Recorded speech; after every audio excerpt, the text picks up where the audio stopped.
This is Shelley Siegel, and you are watching Atheist Edge.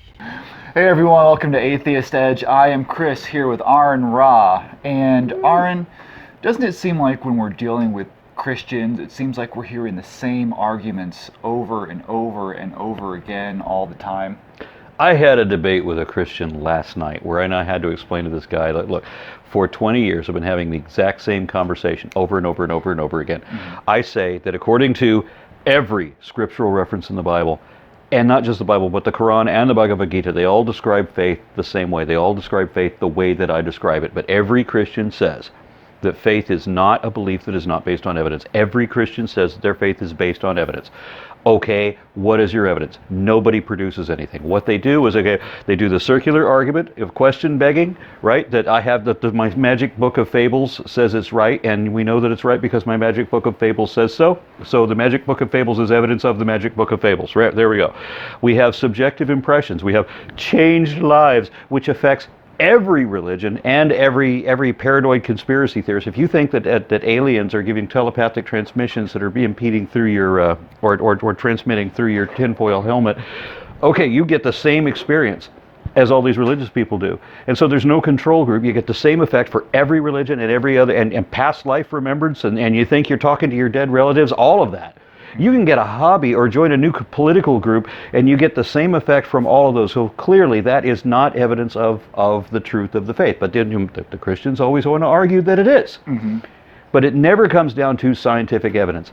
They always want to, they'll either use the excuse that, well, God is a metaphysical argument, and that's the excuse we use for why we don't have anything to back up our bold-ass fucking claims, or they'll say that they have scientific evidence, but that doesn't meet the definition of science that any scientist would use. For example, this guy last night told me that I'm just wrong about science, and then he starts quoting the Stanford Encyclopedia of Philosophy, which also gives a definition of what scientific evidence means, has three criteria, and he meant none of them.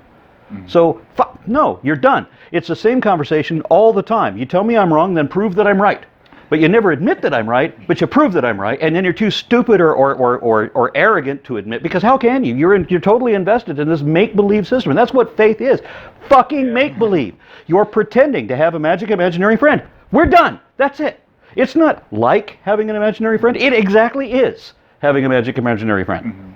So I'm sorry, I'm already in a good mood. it's all good. This will be it. We're off to a great start. Thank you. So all that says, we hear the same stuff over and again. So when someone comes at you with something that you genuinely have not heard before, when does that happen? Right? Very rarely. But No. I mean, what always get? What? I have more education than you. I'm schooled in philosophy. Well, thank you. Why are you fucking wrong then? So, check this out. So a while back, we had a guest at our Atheist Christian Book Club, which you've been a guest at also. We had Dr. Tim McGrew, who he was presenting a position that actually his wife Lydia McGrew has written a book about. It's called Undesigned Coincidences. And it's the basic idea that the synoptic gospels are written separately from the Gospel of John. It's written separately from Acts, which is written separately from Paul's letters. And so if there are questions raised in one of those that is answered in another book, that's supposed to be a sign that there's a divine hand in this, because they couldn't possibly have coordinated on such details. Then why is the book wrong about everything? Why is it that nowhere in the Bible does it ever say anything that common men of that time didn't know? And worse than that, it reflects the false beliefs that common men at that time had. The Bible says that the earth is flat, that it has a giant crystal dome over it. That was a common belief throughout Asia at the time, all the way into the Orient. India, China, Persia, they all held this belief. It's wrong, but they all had this belief. And so that's what the Bible describes. It thinks that the sun and the moon are both the same size, only because they appear the same size. It's written from the perspective of somebody who doesn't know anything about space, who's standing on this planet going, I think it's like this, who says the sun and the moon are the same size, and that they are both bigger than all the stars. Why is the Bible absolutely wrong about absolutely everything? Is because it was written by ignorant, bigoted, primitive, superstitious savages who obviously had no idea what they were talking about. That's why it just says that if cattle mate while looking at a striped stick, they'll bear striped calves. Is that what we learned in genetics? No, of course not. The Bible is wrong about everything. Oh yeah, I mean, don't get me wrong. There's huge problems to deal with, but Well, how could it be the divine word then?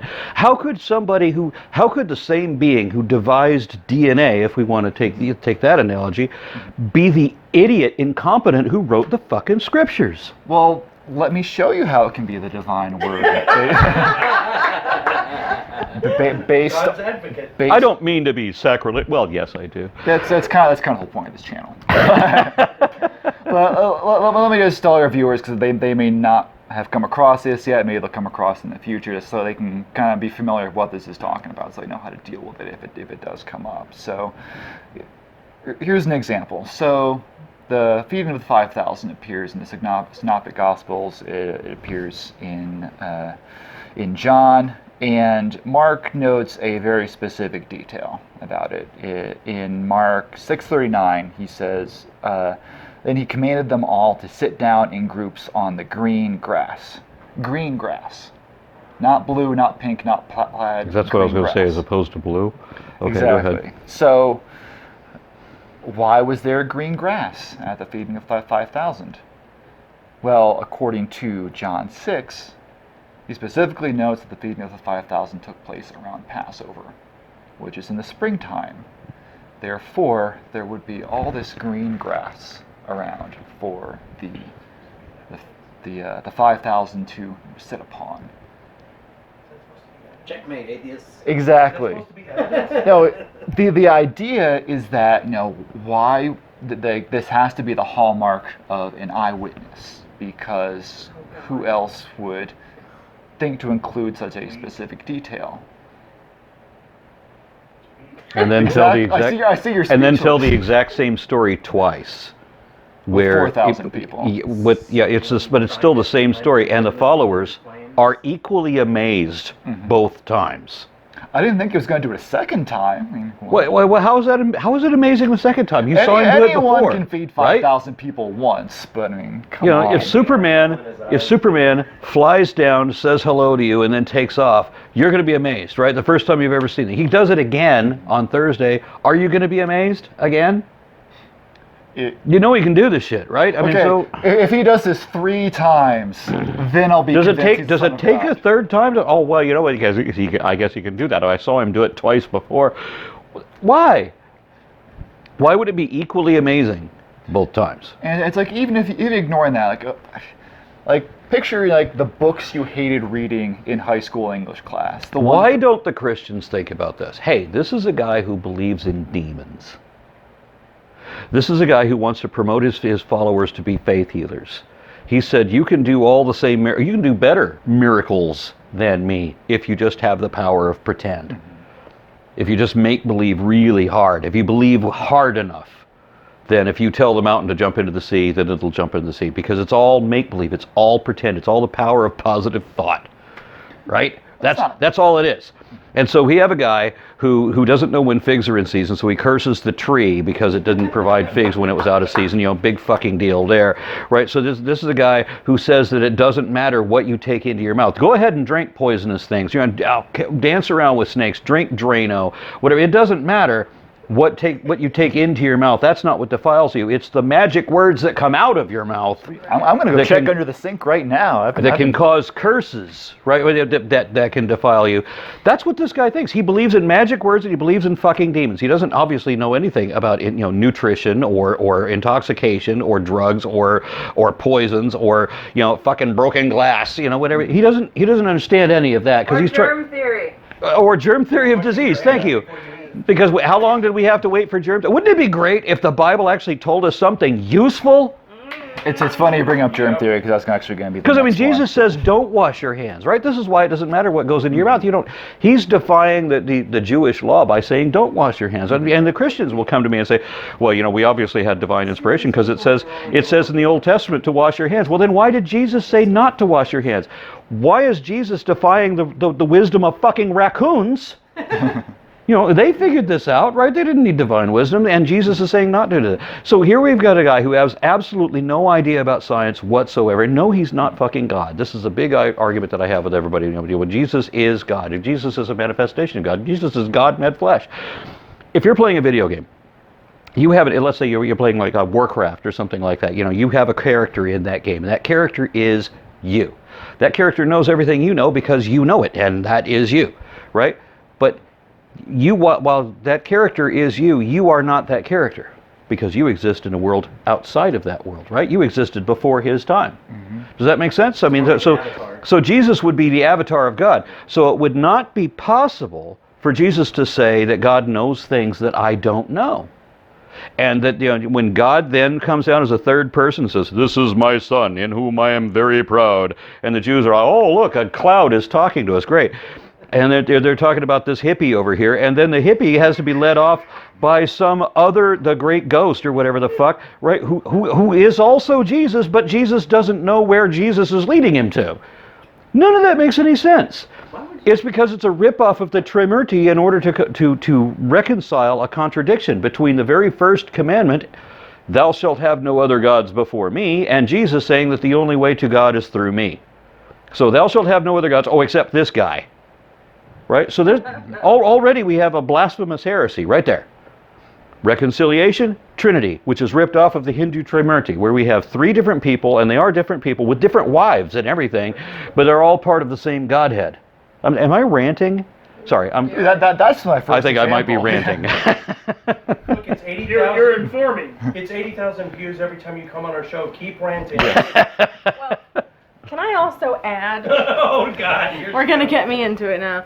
That what's also scary about the concept of like germ theory not being in the Bible is you have to wonder how much further it took for humanity to figure that out because of the influence of these divine texts saying not to worry about it. Let's look at Leviticus and the medical advice that gives. Right? How do we cure mold? Burn the house down. That's a great. That's it. Then that works. Yeah. And so, how do we cure scabies or leprosy? Depending on is it scabies, is it leprosy? I'm pretty sure those are violently different, but they're different interpretations. One interpretation says that here that the Bible is talking about scabies, and another interpretation it says it's talking about leprosy. I think scabies being a small bug that crawls into you, and leprosy being a viral thing. I think it is. Then these are going to be different kinds of maladies with different kinds of cures. But in either case, the way Leviticus says to cure it is with an elemental spell using all 5 elements on the witch's pentacle. Oh. Right? But you need to be level 5 before you get your elemental spells. So if you see a witch's pentacle, it comes to 5 points, and they all represent different elements because it was once believed, that fire was an element, water is an element, earth is an element, so forth. And then you get into and wind and life. And heart. Right. That's Captain Planet. Life is the 5th element. A lot of people will think that it's some hot chick with orange hair, but it's actually life. So fire. You have the 5 elements in this elemental spell in Leviticus, where you have to have a bird that you dip a wooden wand in an earthen bowl under running water, and then you have to kill the bird and drip the blood into and then you use the wand to sprinkle blood all over the house, because somehow that will cure scabies. And then you have to sprinkle the blood onto a living bird that you then release into a field, and that somehow invokes the element of air because the bird flies, and that's the spell that cures scabies. Oh, by the way, as a side effect, you also have to shave all your hair and burn all your clothes and sit naked for a week. Which, by the way, is an extreme cure, but will cure scabies, or at least lice. It won't actually cure scabies because that gets under the skin. So even that fails. So when does the Bible ever say anything right? That was in medical science. It was like, worth a shot. But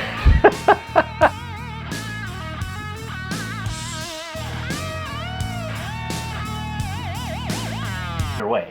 Yeah. Right? Yeah. Well, I was talking to a different guy last night. He says he has evidence of Christianity, and then he starts going into his citations of Stanford Encyclopedia of Philosophy. I'm like, well, excuse me, you do realize that scientific evidence is also defined in Stanford Encyclopedia of Philosophy, and it gives 3 criteria, and you haven't met any of them. Yeah.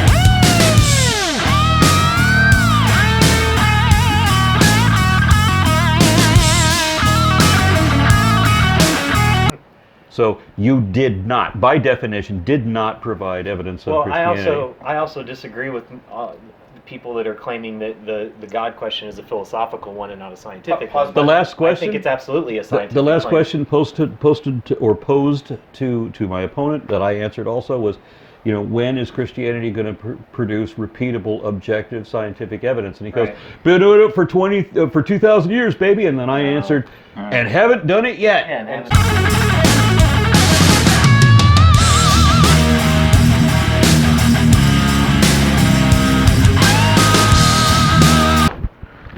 Do you want to do a test record? Make sure. Or Yeah, I know it's kind of an just have an awkward arm from the side of the camera holding it in. we're good. I feel like I can the tweak my God nipple. is What is that movie?